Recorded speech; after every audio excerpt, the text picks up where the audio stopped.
The woman was in a panic and she was trying to turn the vehicle away from the police officer. Was there any reason to shoot her?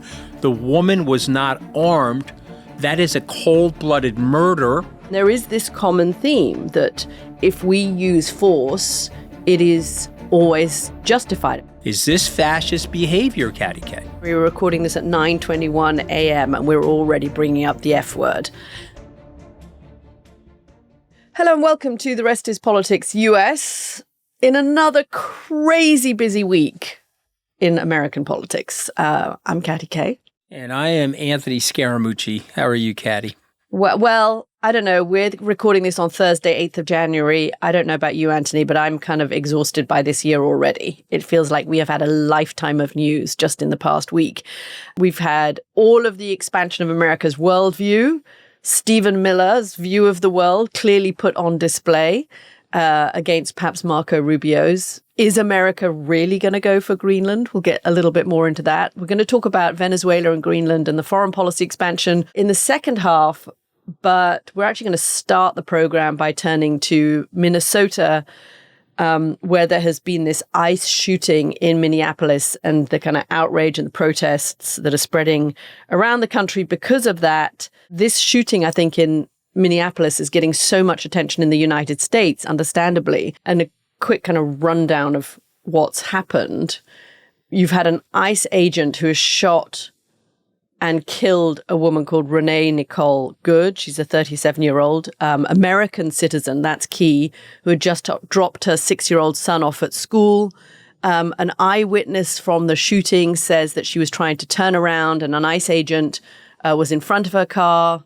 He pulled out a gun and put it right in, reached across the hood of the car and shot her in the face. Just to put this in context, federal agents are in Minnesota as part of a kind of law enforcement push by the Trump administration to get people who are in the country illegally, particularly Somali immigrants, there are many of them in Minneapolis, out of the country. We've seen these operations happen in Chicago. We've reported on them from here in Washington, D.C. Minneapolis is the latest place in their focus. But you had thousands of people turn out in Minneapolis last night against this shooting. It's just a mile down the road from where George Floyd triggered all of the Black Lives Matter protests. So this is a city that's feeling very tense today. And I don't know how you see this, Anthony. I spent time this morning before we recorded this watching Fox News and time watching other channels here, kind of more left-leaning CNN, MS Now channels this morning. And honestly, it's like America is living in two different worlds. People can't even agree on the facts of this case. We've got multiple videos. People are disputing the facts. People are disputing who's at fault. For me, this is so emblematic of a couple of things. One, that these ICE officers are radically undertrained for the job that they're doing. They don't know how to carry out law enforcement operations. And I guess it was, you and I have been saying this for a while, it was only a matter of time before we had an incident like this. And second is just how divided the country is, and everybody has immediately retreated to their corners, both over the facts and their analysis of what has happened. Having watched this, I know you were texting me last night about this. What are you making of it this morning? Well, like you, my heart goes out to the family, and we always say that, unfortunately, when there's a murder or a killing in this country, but this woman leaves behind a 6-year-old, and so it's an incredible tragedy. I think the thing that I want to say to people is let's take a chill and stop the madness right now, because the right is saying the car turned into the agent and the agent was shooting the woman in self-defense, that she was trying to kill the agent. The left is saying the car, she was obviously nervous and she was trying to wiggle away from the agent and he wasn't in harm's way and she was murdered in cold blood. So we can have that debate, Katty. I'm giving you my editorial opinion of what happened. We're going to put the video up of the shooting. It is distressing, so viewer caution is advised, but we'll let you decide for yourselves what you see. The woman was in a panic and she was trying to turn the vehicle away from the police officer. Did it edge to him slightly as she was turning away from him? Yes, it did. Was there any reason to shoot her? He could have stepped back if he was better trained and shot the tire. The woman was not armed. That is a cold-blooded murder, and Kristi Noem is going to go straight to hell for lying about it, okay? A smarter person would have said, we're going to have a full investigation into this thing, and we're going to get back to you. But that was a panicked woman trying to get out of the situation, and she was murdered in cold blood, Katty. That is my opinion, and people can say whatever the hell they want, but I'm giving you my editorial opinion of what happened. I mean, that first shot is the one that could be arguably in self-defense. The police officer is trying to stop the car, and maybe the police officer got nudged. The president said that he was hospitalized and luckily looked like he was going to survive. He seems to be fine because he's walking around directly afterwards. It's the subsequent shot or shots that have law enforcement officials saying that there is no justification for this and that woman should not be dead given the circumstances of what happened.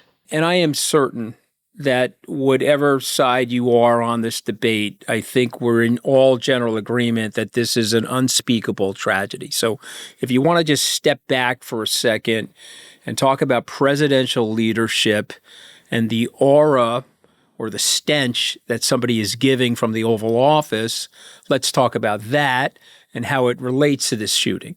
So in the first 8 days, we have taken over Venezuela. We're going to, quote unquote, run Venezuela. We're threatening one of our NATO allies with military action. I mean, the White House has basically said that. Ms. Leavitt has said that military options are on the table to take Greenland. That could be a distraction. We'll talk about that in a second. We've threatened Iran. We've threatened Cuba. And we've told our ICE agents to, quote unquote, and this is Donald Trump's own words, not mine, get rough. I want you to get rough with people.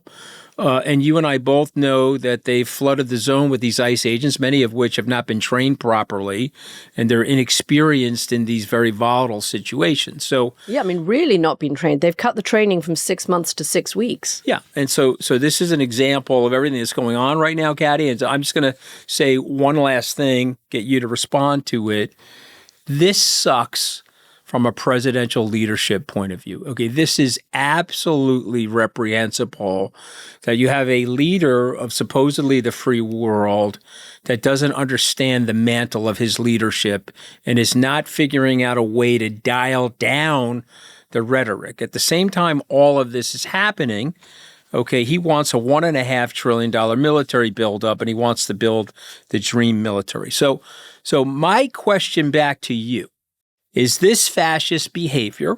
And before you answer the question, Katty K, let's talk about the flooding of the zone of disinformation on January 6th on the website, the military buildup, the imperial flex outside of the country. And let's talk about the acts of violence by a Gestapo-like police agency known as ICE. And so pushing it back to my favorite Brit in the world, is this fascist behavior, Katty K? What are we? So we're Thursday, 8th of January. We're recording this at 9:21 a.m. and we're already bringing up the F word, which is not the same F word, by the way, that the mayor of Minneapolis has used this morning. Not my favorite F word, by the way, but it's in my top 5. Look, it's interesting that you drew that common thread because that's where I went this morning too when I was thinking about how to frame this, because I do agree with you that there is a kind of common thread that the use of force is justified when it's used by us, that being the White House, in order to further our agenda, whether it is Venezuela, these ICE agents furthering the agenda of deporting millions of people who are in the country illegally,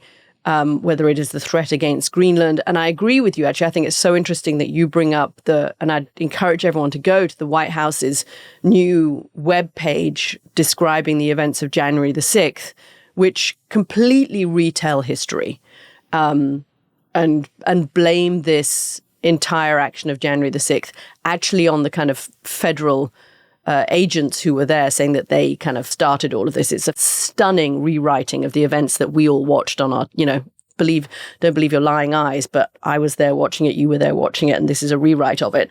And there is this common theme that if we use force, it is always justified. I mean, you had Stephen Miller go out, we spoke about this earlier this week, you had Stephen Miller go out on CNN and effectively say that.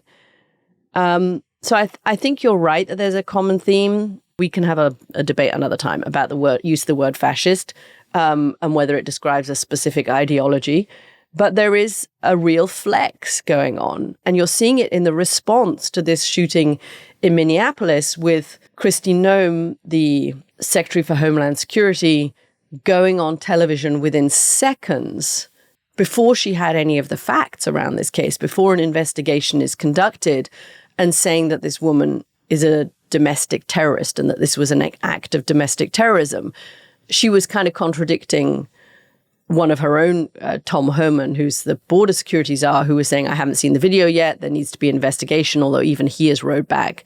And they're basically blaming this from the White House on saying, listen, if you resist in any form, even if it's a constitutional form of protest, our law enforcement officers, then you are to blame for what is happening. And that's the line that you're hearing on Fox News this morning, that you are to blame because you are resisting law enforcement. Now, you've got a congressman from Texas, Wesley Hunt, coming out saying the deal in this country is if you obey an officer, you get to keep your life. That's not my reading of the history of the American Constitution or of law enforcement in this country. I mean, I think it's very hard to make the case that this woman should have been killed for this, and then that the ICE officers prevented a self-identified physician, a doctor, from going to her car, which had crashed into another car, and checking on her. And we don't know what position she was in. Maybe she was dead already, but a doctor went up to that ICE officer and said, can I go and check on this woman? And he said no. And I think you've said this before, Anthony. Is the cruelty the aim here?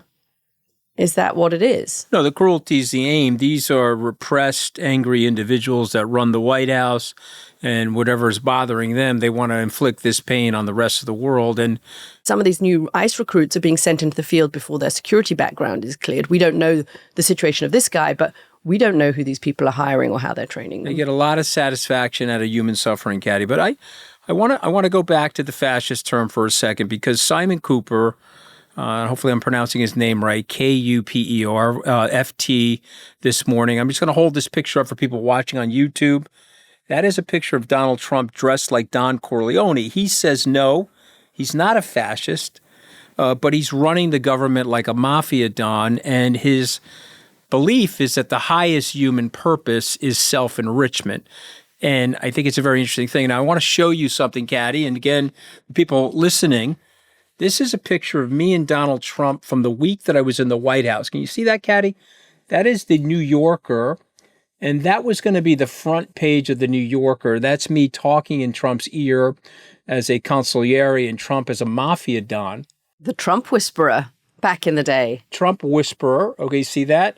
Now, I was fired unceremoniously, thank God for that, and a result of which this New Yorker cover never aired. But the guy that did the rendition of it sent it to me in the mail, which I've kept. Okay, in the beginning, I thought, wow, that's a pretty big slur against the Italians. As I've gotten older and wiser, I think it's the right application of the analogy. I think he's acting like a mafia don. And I think it's very important for people to understand what he is doing and why he's doing it. He wants $20 billion for his family. He clipped off 5 in the first year. He's going for another 15. He wants to flex on everybody and intimidate the daylights out of them, whether they're in corporations and businesses or they're small people in Minnesota or Minneapolis. He wants everybody in fear of him while he goes after all this stuff. Moreover, just let me finish this point. He said to the Congress, his Republican buddies in the Congress, hey guys, we got to get our stuff together for this midterms because I've got to win these midterms. Otherwise, I'm going to be impeached, Katty. Yeah, that was stunning, wasn't it? I'm going to cede for a moment the F word, okay? But there are F word-like tendencies going on, but it really does feel like a family operation.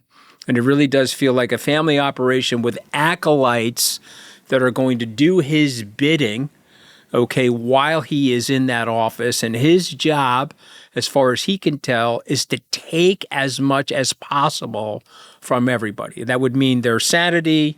That would mean their well-being. That would mean their lack of stress. He wants to stress out everybody. And he enjoys it, Katty. And so lest anybody think that, oh, no, this stuff is accidental, he gets up in the morning and he says to himself, how can I inflict pain? How can I punish and hurt people? And how can I divert their energies while I'm taking money for myself? Okay, and that's exactly what he's doing. And listen, people can say, oh, he's not doing that. No, he is doing that. And you can watch MS Now or Fox News. Objectively, that's what he's doing. Can I ask you something that first of all, I thought that the comment he made to the Republican caucus in Congress saying you have to win the midterm so that I'm not impeached, not you have to win the midterm so that we can, get prices down for American voters, or you have to win the midterms so that we can make America safer for American voters. It was about you have to win the midterms for me so that I'm not impeached. I thought that was telling. It's so interesting how you frame it and put it in the context of something else that I've been thinking about this morning, which is how there's a trashing of the rules that is sanctioned at the moment. And I think what's interesting about this Minneapolis case, if you dig into the kind of specifics, and everybody can go through the video and draw your own conclusions, but it is DHS policy, and I'm going to read from DHS rule books here. DHS law enforcement officers are prohibited from discharging firearms at the operator of a moving vehicle. And obviously the reason is that you don't want to put a kind of 1,000-ton vehicle without a driver in it because there could be pedestrians in the street. I mean, we're very lucky that there weren't pedestrians in front of this car. The woman was not capable of driving it. The car crashes. We're lucky there weren't other people sitting in the car that she crashed into because they could be dead as well. And that's why there are the guidelines. So you have rules, but for Trump, whether it's on the international stage or whether it's domestically, is there almost a relish in breaking the rules? It's not just that it's okay to ignore the rules. Yeah. And obviously lots of politicians and presidents have ignored the rules. I'm not naive about that. But there's a sort of machismo about breaking the rules that people in Trump's orbit seem to promote almost as a virtue. Well, I not only agree with all that, but remember, the rules are what he makes them to be. Remember, so what are the principles and policies of MAGA? Whatever I want them to be. He said that this week, right? Yeah, he said right. MAGA is me. Right. Well, that rule book that you're describing, throw that rule book out. Whatever I say the rules, right? Who said it? Was it Louis XIV? I am the state. Okay. I am the rule book. I am the way. And by the way, I'm very good at deflection and diversion, and I'm very, very good at starting a prairie fire that will cause the liberals to go crazy, and then I can talk about them like they're liberal hysterics. Which is what you have Vance tweeting this morning, right? Do you think this officer was wrong in defending his life against a deranged leftist who tried to run him over? You got Jesse Waters on Fox News saying she had pronouns in her bio and leaves behind a lesbian wife and a child from a previous marriage. I mean, the kind of whipping up of the culture wars wrapped into this case is also pretty stunning. Again, as a human being, Katty, and I say this with great sadness, that we have a death of somebody. We've just had an extinguishment of human life, which to me is prima facie a tragedy. And we have nobody on those media outlets that are dialing it back. And there's nobody, when Martin Luther King Jr. was shot, Bobby Kennedy's dad, RFK Sr., got to the microphone. He was running for president, and he said, we've got to dial this back. We have to find our commonality. We have to heal ourselves. We have to take down the violence. We have to find unity and comity. Is anybody doing that, Katty? No. And Trump doesn't want that. Trump wants us in this fight while he's out for his money grab. And he's doing something very interesting in Greenland that I want to position to you. I know we're going to talk about Greenland in the break, but it's a diversion. It's another diversion. Yeah. It's not going to militarily strike Greenland. I maintain that. But he's trying to create a diversion while he's got something else underfoot. Okay, and by the way, Katty, this was predictable. Okay, we could all look at this alarmed and say, oh, wow, what a tragedy. But if you sat down in a boardroom with me and we workshopped potential scenarios with this level of ICE aggression, with this and level of lack of training, yeah. okay, you'd say, okay, at some point, somebody's going to get hurt. Yeah. And we're going to have a two sides argument. One, it's going to be murder, and the other side, it's going to be self-defense.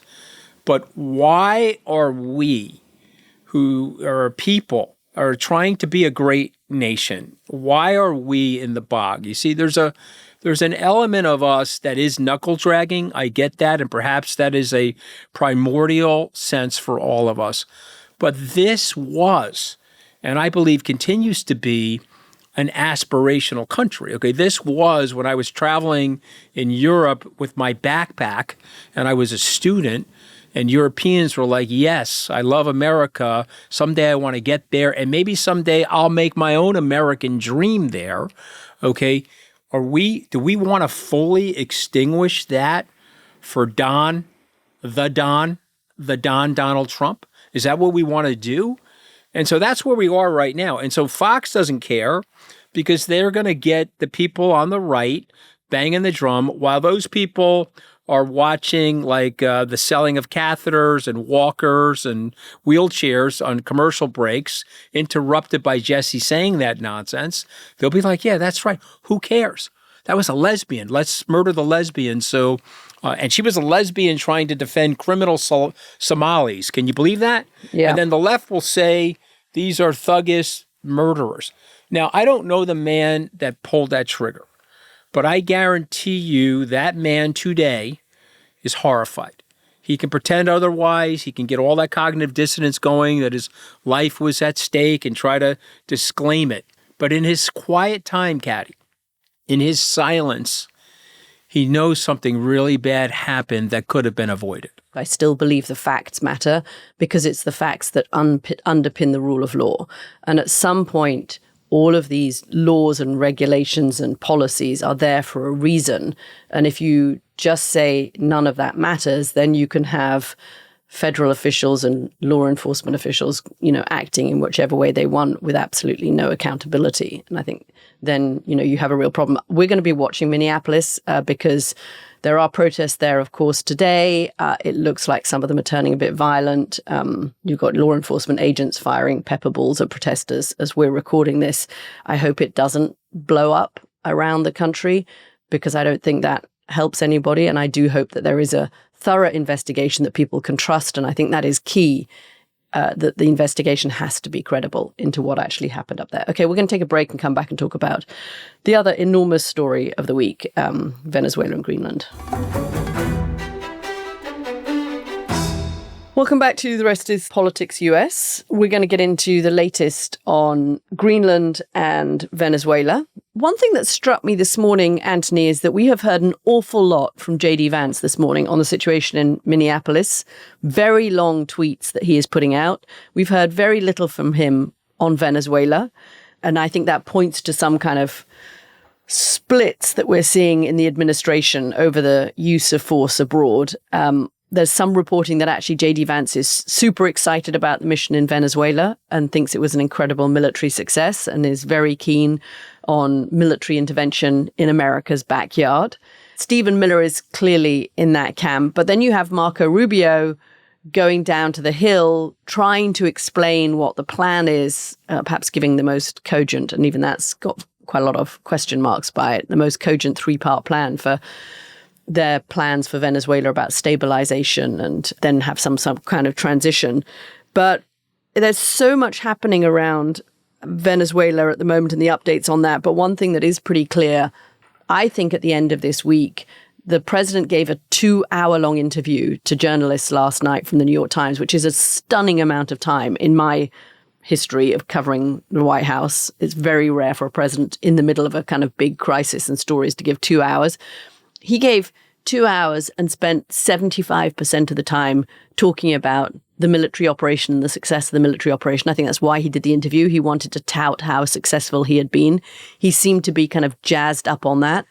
When White House officials went down to the Hill to speak to congressional leaders, they also, apparently those White House officials also spent 75% of the time talking about the success of the military operation, but very little time on the planning. And I think we get to the end of this week, almost a week now after the taking of Maduro, with still just not a satisfactory explanation from the administration on what the plans are for Venezuela. And Marco Rubio may try and push them as the kind of guy who has the most experience in that hemisphere. But I still don't hear that they have a real plan for the country going forwards. They're very proud of the military operation, but the day after seems to have escaped them. Again, I'll push back slightly on that because as it's been explained to me by people that are in the operations of this, the plan for right now, Delcy Rodriguez is going to run the country as effectively an administrator, and Donald Trump is going to call the plays. So she's the quarterback. Trump is the head coach, the offensive and defensive coordinator for right now. She is, by the way, a diehard anti-Americanist. But yeah, but she's decided she doesn't want to go to jail like Maduro, and so sometimes when you are at knife point, you become less of a diehard of anything. And it seems like she has been very pliable, and I've spoken to people that have spoken directly to her, and she's on board. So much so that you've got 30 to 50 million barrels of oil coming our way, okay, which is, again, mafia-like incentive to keep Trump off of her back in the region. And so again, it's not a perfect plan, but there is a plan. And I'm not saying the plan isn't a disaster, but there is a plan. Rubio and Vance, no mas, okay? They will not be the president of the United States come 2028. Rubio's going to go down on this because he's a flip-flopping weather vane, and he's a direct liar to the Congress. You have interviewed senators who have told you that Rubio directly lied to them. You can even ask Richard Nixon. You don't get away with that. In Richard Nixon's memoirs, he said the known liars always get taken out by the system. There is a code of ethics among the pirates that live in the Senate. If you're coming into the cloakroom and we're talking in confidence, don't lie to us. And Rubio is a known liar, okay? So he is going to go down for this. Even if this operation is successful, the people in that Senate no longer trust them. That's Republicans and Democrats. And he's a very disingenuous guy. And again, hate Donald Trump or like Donald Trump, what you see with Donald Trump and all of his manifestations of mendacity is who he is. Okay, when Hillary Clinton said in Chicago, I'm a Chicago Cubs fan, and then she said in New York, I'm a New York Yankees fan, imagine that in British football. People would roll their eyes and say, what are you, crazy? Okay, and so that's Rubio. You can't be a City fan and then be a United fan. That's just doesn't work. Exactly. I mean, and the people are shaking their heads right now as they're walking on their hikes listening to this, because that's just the way it is. So we know Trump is a known liar. That's his brand. We've accepted it. Rubio has tried to be an honorable person early on in his career, and so he's finished. One of the reasons that the senators are particularly disappointed about this is they knew him, of course. He came out of the Senate. He had pretty good relationships with some of these senators. And you now get, it's interesting, you get Tom Tillis, you get Kennedy coming out very forcefully against some of the policies. And I think part of that is the anger they feel towards Rubio for lying to them. Rubio's confirmation vote, Katty, was 99-0. 99. So now it's a 99-0 vote, and then he goes in there and lies to everybody. I'm telling you, they're miffed. They don't love it. They don't love it. So let's go to Vance now. So Vance is conspicuously absent, and you know this, and I know this. Vance was closer to Rand Paul on military interventionism as recently as 3 or 4 years ago. Vance, during the 2024 campaign, was the most strident no more forever wars. Yes. I'm a military veteran. I see the scars of what's happened to the country. I don't want these military entanglements. Okay, so they sidelined him. They can pretend otherwise, but that's what they did. And Vance, because he's Mr., self-genius, he thinks, okay, this is great. If it goes wrong, I'll be able to disclaim myself from it because it's not my ideology. And if it goes right, I'll hitch myself holistically to the Trump administration. JD, that's not how it works. We can see your ankles hanging out of Trump's ass, okay? You are never getting away from Donald Trump. That's gross. All right, well, what can I tell you? But I just want to give people the real metaphor of what it really looks like. And you're never getting away from Donald Trump, and you own everything that the guy is doing.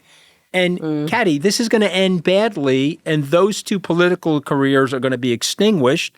But can we go to Stephen Miller for a second, okay? Because you and I did a mini-series for our founding members on Steve Miller, and man, is he an important person in this. So tell us why Stephen Miller is so important. Look, I'm really glad we did that series, because even then, you know, you could see when we did that back in November, he was clearly very important in the White House. I mean, he's deputy chief of staff, but that doesn't really describe what he is.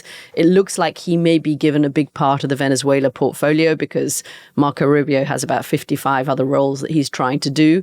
But Stephen Miller is the guy, my understanding is, in the White House at the moment who Donald Trump really trusts to echo the views of Donald Trump. So if you want to know what Donald Trump is thinking, as opposed to Marco Rubio or J.D. Vance, about Venezuela and Greenland, listen to Stephen Miller. It's Stephen Miller who is saying nobody is going to fight us if we do use military force in Greenland, and that might makes right, effectively, is the policy of Stephen Miller. I think that is Donald Trump's view of the world. I mean, I think the problem for all of these guys right now is that the polling on this is not looking great. There was a new CBS poll, and CBS, obviously a network which is trying to get back into Trump's good graces a little bit at the moment. A CBS poll that came out saying that 70% of Americans think Trump hasn't explained his plans for Venezuela. 57% disapprove of his handling of it. 68% disapprove of military action in Venezuela if it's all about the oil.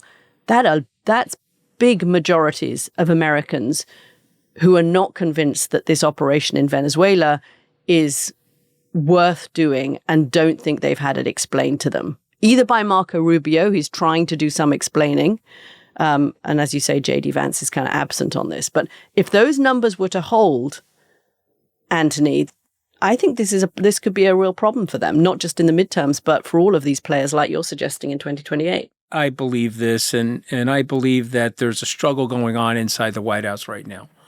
I believe that they honestly are fighting over which direction they're going to take things in. And let me just give you what I think the fight is. Trump wants it all. Yes. Rubio is not a stupid guy. He's come back to his job at the State Department and says, wow, I'm really lying like crazy for this guy. And how is this going to look for me? And he's trying to figure out if he can calm things down, right? Remember, he went and said to the Senate, we're not going to take it by force. We're going to, quote unquote, try to buy Greenland. Now he's going to meet with the Danish officials. Okay, but I think this is a sideshow, Katty. And so the question for our audience is, what is Trump doing with Greenland? What is the theory behind what he's doing? I can propose my theory, but I'm interested in hearing yours. I think you're right that Rubio clearly is pushing the line that America shouldn't use military force to get Greenland. He's saying to Trump, there is nothing to be gained from taking it by force because Denmark has offered us everything we want anyway. Expand your military bases, add more military bases, access to the mining reserves, you can have it all. So Rubio's argument, and that's why he's saying this repeatedly to people in Congress, but he's also, I understand, saying it in the White House to Trump, is that you don't need to use military force because you can have it anyway. I think you're right. Trump really does want Greenland, and he's hoping that the steps would be you have some kind of referendum with a vote for independence, and then you buy it. His problem is that Denmark doesn't want to sell it, and it's not clear that a referendum vote would actually be in favor of independence anyway, particularly with the threat of an American takeover. So I think it leaves Trump in a little bit of a tricky situation. And you're right, there's a distraction element around the use of military force. But I think the distraction element's a little different. I think the distraction element could be a problem for the White House because they're not talking. This week you had Kennedy go out and try and talk about affordability in the context of healthcare. You have Trump actually do something pretty important on housing affordability, which is to try and stop private equity groups buying up large tracts of cities and jacking up the rents in those cities. It got zero attention. So the thing that Susie Wiles has tried to push, you've got to be focused on affordability. All of this He may think this is a distraction from Epstein and that's what he wants. I think it's a distraction actually from what the American people want him to be focused on. And that's a problem. Well, he's over-tipping on Greenland to try to come back into the middle with the Danes on something that's acceptable to him, and then he'll send out a Truth Social saying we won. Yeah, him and the Danes are in perfect equipoise, and he's going to get some additional military bases up in Greenland, and it stays in the territorial ambit of the Danes. Which he could have got anyway without pissing off all of Europe. I understand that, but then you don't get the attention, and then you don't get the gun off the bird of the Epstein files. Remember, part of the job for him is the hysteria. Part of the job is, I'm here to own the libs. I'm here to have a podcast host pull their hair out or set themselves on fire over my nonsense, right? So that's his job, right? That's that he lives attention, for that. Right? Attention. Yeah, he's the number one thing. Two things. I need everybody's mind on me, and I need to make the most amount of money that I can possibly make. It's not affordability. It's not military or national security. It's none of those things. But I want to go to the private equity thing for a second, because that may or may not be legal.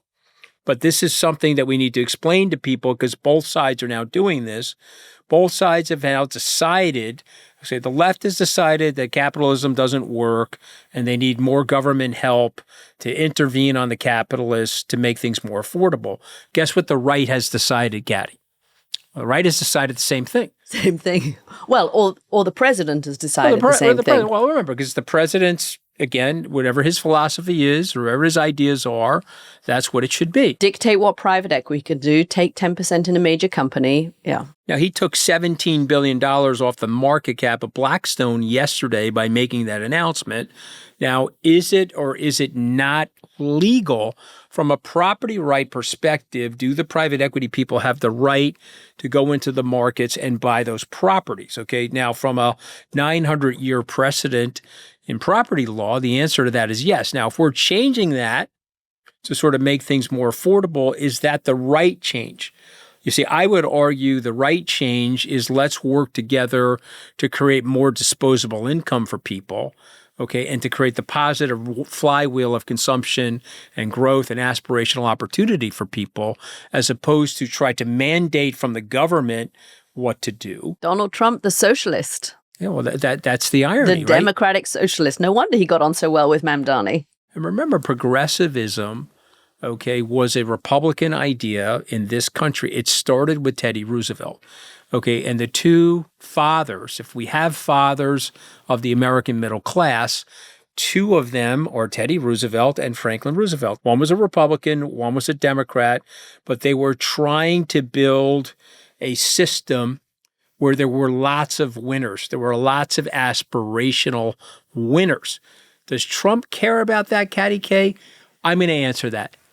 No, he doesn't. NFW could care less. This is about his personal self-enrichment, and everybody else can starve. And this is going to mean that over the next 3 years, the problems that we have in the society right now are going to get worse, not better. And whether people want to hear this or not, I'm just going to tell you, you're going to end up with another populist. It'll either be a left-leaning populist or a right-leaning populist who will continue to use these false prophets of promise tied to bad policy. Meanwhile, the Danes are getting nervous. We are breaking alliances around the world, which the Chinese don't understand, because the one thing that the Chinese feared about America was its system of alliances. I'm told that was the one thing they worried about, that it was that was the asymmetrical advantage America had. And the more the Chinese tried to push against those alliances, the more it pushed East Asian countries into America's arms, or European countries into America's arms. And now America is doing exactly what the Chinese want. So if the big struggle of this century or of the next decade or two really is going to be between Chinese and the United States, the word in Washington is that 2025 was the year that China became America's peer. And it was pretty self-evident that America was on a self-destructive route in breaking up these alliances. And this week, in the past 2 days, whatever Marco Rubio wants to tell people on the Hill, America's done a huge amount of damage. Whatever it does, in the end with Greenland, America's already done a lot of damage to that system of alliances, which was such, forgive the pun, a trump card for it. That's where we are, and it's only the 8th of January. Good news, guys. Katty, I think it's such an important point about China winning here, because they've got industrial scale and manufacturing dominance, and they're building their military, and they have been more predictable on the world stage. Now, their system scares people, so no one wants to move to China, no one wants to emigrate. I mean, this is the irony of it. Europeans and the Koreans and the Japanese and the Filipinos and the Australians do not want to replace America with China. But when China acts as it has done this week, particularly with reference to Greenland and the Danes, who could not be a better ally for the United States, it tears at the fabric of something that has been hugely valuable to America. Not that this is an IQ test, but if you had to pick between long-term patience and stability or impetuous stupidity, I'm just wondering, like, which one of those two things would the average person pick?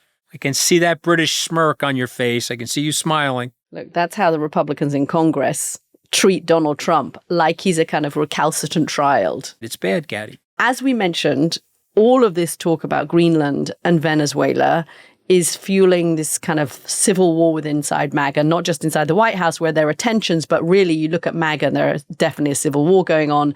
And nobody embodies that more than Marjorie Taylor Greene, who resigned from Congress this week. If you want to hear more about that, in our members episode, we unpack how her very public split with Trump captures how MAGA is tearing itself apart. Here's a clip. This week, Marjorie Taylor Greene resigned from Congress. There are deep cracks in MAGA. And this woman just took a match, struck the match, and she threw it into the kindling of that fight.